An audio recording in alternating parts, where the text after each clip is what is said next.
ശബരിമല ക്ഷേത്രത്തിലെ മണ്ഡല മകരവിളക്ക് മഹോത്സവത്തിന് സമാപനം കുറിച്ച് നടയടച്ചു. പന്തളം രാജപ്രതിനിധി പുണർതന്നാൾ നാരായണവർമ്മയുടെ ദർശനത്തിന് ശേഷം രാവിലെ 6:45-നാണ് നടയടച്ചത്. രാവിലെ 5-ന് നട തുറന്നു.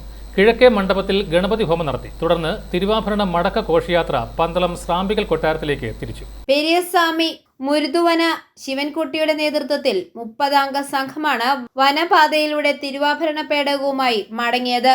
ജനുവരി 23-ന് പന്തളം ശ്രാമ്പിക്കൽ കൊട്ടാരത്തിലെത്തും. മേൽശാന്തി ഇ.ഡി. പ്രസാദ് നമ്പൂതിരി അയ്യപ്പ വിഗ്രഹത്തിൽ വിഭൂതി അഭിഷേകം നടത്തി.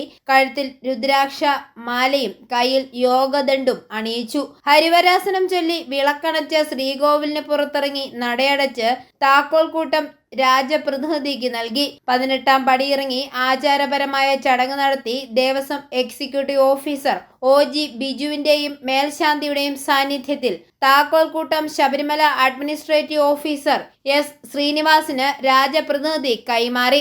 മാസപൂജ ചെലവുകൾക്കുള്ള പണക്കിഴിയും നൽകി. രാജപ്രതിനിധി പന്തളം കൊട്ടാരത്തിലേക്ക് യാത്രയായതോടെ മറ്റൊരു തീർത്ഥാടന കാലത്തിന് സമാപനം. i4A news, Pala.